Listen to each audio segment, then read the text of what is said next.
us in. Well, it shows how long we're recording right there on the time code, so we'll just do. Okay, hey, how's it going, everyone? Welcome to the... okay, sure. The Peach Basket, episode 3, but kind of 4. So we already tried to record this episode, and when we went to stop the recording, it said file error, all was lost. Nothing had recorded. Saddest day of life. Yeah, it was a really good one too. Yeah, we did that. The first 2 episodes, you would have loved episode 3. If you loved episode 3, you would have loved episode 4. Yeah, so what we did the first episode, or what the first recording was really awesome. This is actually going to be really bad, but we're going to try anyway because... Imagine it's much better. Right. Take this, add... It's better. So...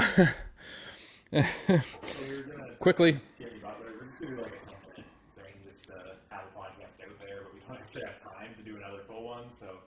Because the Raptors game is coming on. Traded, Yeah, Butler. Thibodeau tried to convince him not to be traded, but he seemed to stand pat. He's not playing the preseason. Seems like he doesn't want to be there at all. He mentioned the Heat now instead of the Clippers as his preferred destination, which I think is more realistic as far as having assets to trade for him, because they actually have young players like Tyler Johnson, Josh Richardson, Bam Adebayo. Do you think would there be a bit of like Butler that maybe he's like panicking a little bit, going like I don't have the value that maybe I was hoping I had, or like nobody can. I'm not necessarily going to go to another team with like a great situation, and also because he asked for the trade, like that always kind of lowers your value.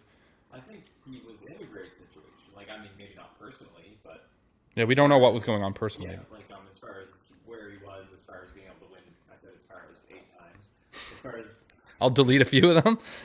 yeah, I think he was on a team that was getting better and already was very good and could have won. Right. And then something personal. It had to have been some kind of personal issue, because he won't even, to kind of sit out the preseason. It's kind of like making a statement, like, I don't want to play another minute for this team, is how I would see that. But we'll see what happens. I know there was rumor of, Don't trade him. Like, is he going to sit out the regular season? I doubt he'd do that. So, like, at that point, they can start getting pay, I think. yeah, I mean, you're a paid pro athlete from basketball. So if you're not playing the ball, how you get paid? Yeah, you were saying Houston? Yeah, I mean, there was a rumor that Houston was trying to get him, but then it was like, well, in order to get Butler, they would have to trade away a bunch of their players, that they would have no depth. It wouldn't really make sense. But then again, seeing Harden, Chris Paul, Jimmy Butler, Clint Capella as a group, Carmelo, I forgot him again. But anyway, to see them together, sure, you could be like, wow, that'd be awesome. But it's one of those things where then the bench, they'd have nobody to play and score and whatever after. So anyway, maybe not wise on the part of the Rockets, but just that was a rumor. We'll see what happens. I don't know where he's going to go. Sharif O'Neal. So there's some news there. He, I guess, is scheduled for heart surgery. He was just about to start his first season with UCLA Bruins this year. During some practices, it was reported he was feeling funny. Doctors gave him a heart monitor to wear, and it basically showed that there's this issue he needs surgery for. Sharif says he knows that the injury that it requires surgery, but he says he'll be back in a couple months. So 2 months? What? No. 2 months. You have it twice. Yeah, I put that down twice because I thought it was very important. So yeah, UCLA is saying they support his recovery, which means I think he'll still be on the team. He's just working towards being able to play for them, and they're okay with standing behind him. He's a good player, good young player. It's sad to hear that this is happening, but glad that the doctors found it and that he should be able to recover. Yeah, sad story, but if he comes back and plays, like Joel Embiid missed most of his first college season, still made it to the NBA, is one of the better players in the NBA already. Yeah, and you don't want to mess around with the heart. Take chances there, no good idea. I was researching a little bit players in the past who had tragically died from heart conditions that they weren't aware of during basketball games or basketball practices, and there's quite a few. And usually the main cause of death is the hypertrophic cardiomyopathy. I'm learning how to say that, which is basically, they go into tachycardia, and then there's this, which is when the heart beats really quickly. Anyway, it's a very sad thing. You never want that to happen. So glad to see he's getting the surgery to correct it. And hopefully, this will be one of those things where people will say, this amazing player, remember when he had to have the surgery? Good thing he got it done early, whatever.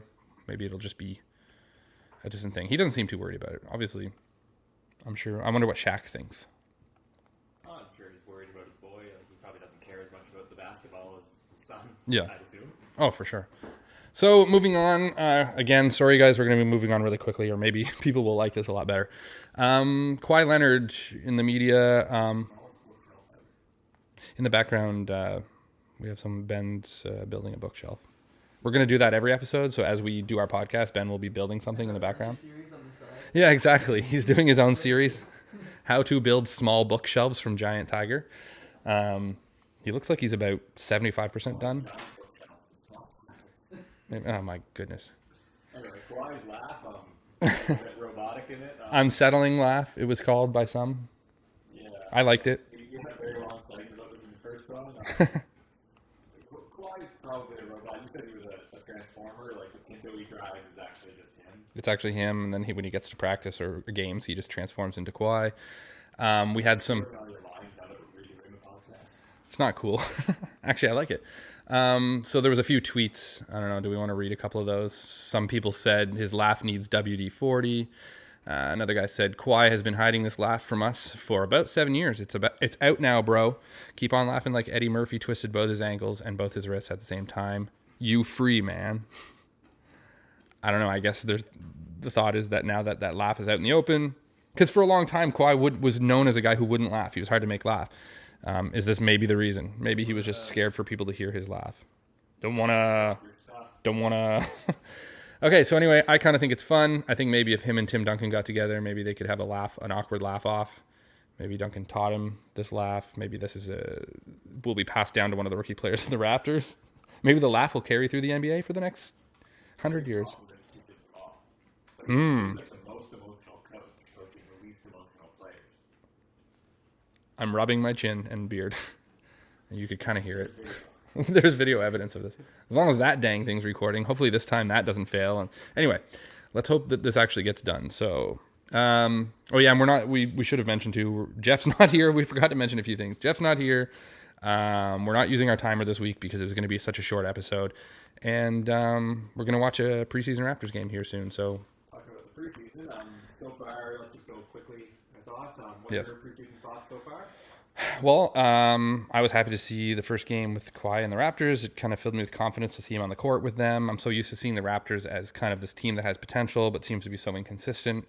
From my understanding, Kawhi is like a very, very consistent player. Hoping that brings some consistency to the Raptors. So that's my feelings on that. Other than that, I think it's going to be an exciting season. There's lots going on. From what I saw, he seemed like he was the same player as pre-injured Kawhi. Which is a good thing because he's a solid player. Yeah. Kyrie's hair got longer. Hayward looked kind of out of shape. So Hayward's back now. That's what the preseason's for. Hopefully, I'm confident he'll still be a good player by the regular season. But I wasn't that impressed by what I saw. But it's tough to be hard on the guy when he came back. Yeah. Well, sometimes I think even mentally, to have had an injury like that and to know that there was that kind of break in the bone. Would you ever really be confident to kind of play with the same, I don't know, like reckless abandon? Like you just want to like jump for that rebound or run for that. Like you'd think maybe always in the back of your mind, you're going like, is that bone where it was healed? Like, is it going to hurt? Is it going to break again? It's a scary thing. Time, when Derrick Rose was first having injury problems, he said something like, I care more about my future, being able to walk when I'm... Yeah, you have to think about that. Than playing basketball, and like I think fans yelled at him and like were mad at him for that. Well, that's brutal, but I mean, yes, fans want their star players to be their star players, and they don't want. That's ridiculous, though. I mean, like at the end of the day, these people are human beings that are going to have lives after they retire, and I mean, it's something I've followed a little bit, like a sport like bodybuilding, and basically, it's a super horrible sport when it comes to like people getting old, because a lot of these dudes, anyway. So it's one of those things where it's like.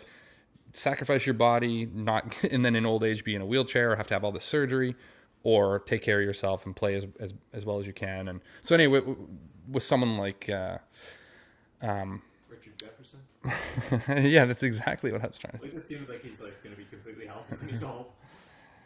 Yeah, no, actually, that's true. He's not someone that abuses. It doesn't seem like he abuses his body that much in play. There are some players that seem like they're always jumping. Like, Yoga. well, we talked about this last week. Dwayne Wade, people like that. So anyway, Hayward, take care of yourself, bro. Take care of yourself. Big thing. I watched the Charlotte game against the 76ers, and like Fultz looked great. Looked like maybe he can shoot now. Mhm. Obviously Simmons and Joel Embiid both look amazing because they're really good. Like it looks like the Sixers are a scary team. I still think Boston and Toronto are better. Right. Oh yeah, we're wearing Isaiah Thomas. Oh, and right. Tracy McGrady. Yeah, let's throw that in there because in the first time we recorded the episode, we probably explained that a lot better. But anyway, yeah, we're wearing jerseys. There's a bit of a sad story, Steven says, behind the Isaiah Thomas jersey. But anyway, Mo Bamba. Mo Bamba, you're a huge fan. Well, I shouldn't necessarily say huge fan, but I think He's you. my favorite rookie. Like he's the rookie I'm most interested to watch this year. I think there's a lot of really exciting rookies this year. Name a few. Now. Okay, Colin Sexton Okay. and Miles Bridges. Like he did really well in the Hornets game I watched. Like there's a game where he had like 20 points I think already, and he just seems like crazy, like Russell Westbrook type explosiveness. Yeah. And I'm hoping he gets a chance to play. Like Batum's obviously a little better, but I kind of want to see Bridges get more minutes on the Hornets. But Sure. yeah, the biggest thing was Bamba. He made all his threes last night. There was only 2, but 2 for 2 threes for a guy who's Pretty good. the longest player in the NBA. That's pretty cool. And I would vote that he would have maybe the coolest name of all time in the NBA, Mo Bamba.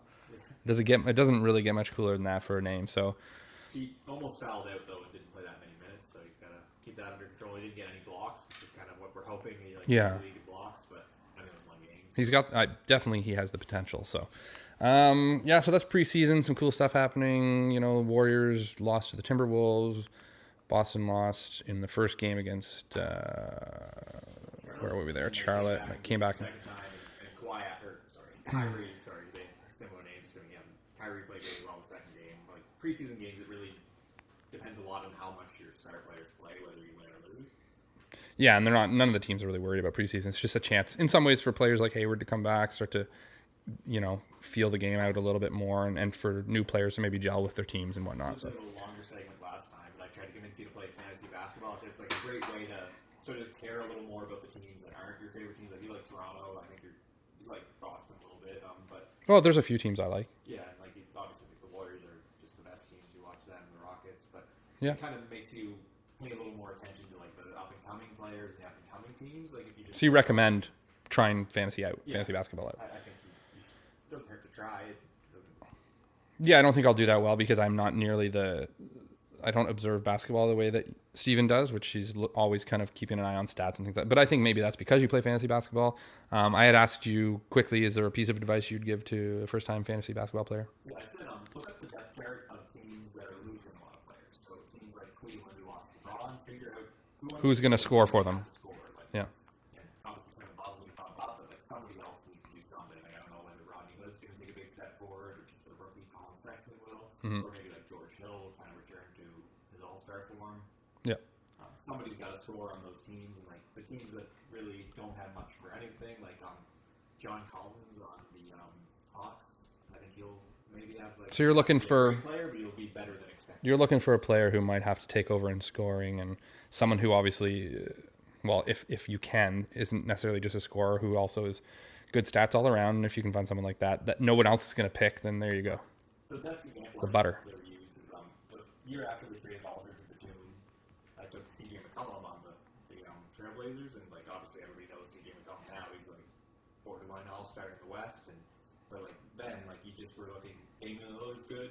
I don't know who else on this team is going to fill out that scoring that's lost with Aldridge and Batum. Right. CJ McCollum looked like the best candidate, so you got to sort of think like that. Like, And he looks like Steve Urkel. He looks a bit like Urkel, yeah. I'd be proud of that if I was him. So He was named after Urkel. yeah. Well, you were named after Steve Snorkel, the inventor of snorkeling. And we were also touching on the Markkanen injury, which is kind of sad because he's like the most exciting thing the Bulls kind of have right now. He was a pretty good rookie last year, and He's out. Aren't that great right now, but at least like they're like, hey, we're developing a great young player. Kind of seems a bit like a Dirk Nowitzki type or Porzingis, I guess. I guess he's also injured, but He's not out long though. Like it looks like, so it's a lateral elbow sprain, 6 weeks at least. So once the season kind of gets rolling, whatever, he'll be back, and hopefully he'll. Yeah, you got to figure out in fantasy who does that benefit. Like Jabari Parker, he maybe was gonna have a good season anyway, but he'll basically have all the power forward minutes on Bobby Portis. Good old Bobby. But yeah, like that's pretty much it. I'll talk about the games. Oh. We might have been over to watch it. And he finished building the bookshelf before we. So he's set a record there. That's the tiniest bookshelf I've ever seen. I was wondering why it was $14. Well, it's literally like it is a bookshelf, not plural books. It fits one book. So I wouldn't worry about it. Yes, but also one last little thing that we fit in last time. Kobe Bryant not flinching. There's a video that came out from a different angle or a photo that kind of seemed to suggest that maybe Kobe, the ball wasn't ever going towards his face. And maybe he didn't flinch because it was actually a pump fake at a pass, not a pump fake at his face. Kobe says he was swaying back and forth. That's why in that photo, it doesn't look like it's going towards his face. He claims, right, well, Ben's saying he was swaying back and forth. So maybe that is a true situation where it was going towards his face. It's a third camera from behind both of them. Okay. Shows. So we need to. I saw a screenshot that showed that he didn't seem to be near, but he was swaying. Maybe he was. I'd say. Let's get CSI on this. Yeah. Point being. We need further information. Right now, I think he wasn't actually trying to throw the ball at Kobe. I think he was just faking a pass, but it's impossible to tell right now. Which takes away some of Kobe's street cred. So anyway, of course, he's fighting to make sure that stays. That people know. Last time I said he's verbally flinching by speaking on this. Yeah. He's kind of showing. He's a little scared. He's a little scared that people think he flinched. Or anyway, I'm gonna go take a shot. Say goodbye to everyone. All right, so that was our episode because the first I'm gonna move the camera. we're gonna buy a really nice empire for a future podcast, and you'll never have to worry about it again. So there's a little basketball in that. Tell them I'm taking a shot. So we've taken a shot. It's I think we measured it 21 or 22. I'm gonna fix the rim. And there's actually a microphone in the way now. Yeah, it's a microphone. Or a far in the way, but since Jeff talked here,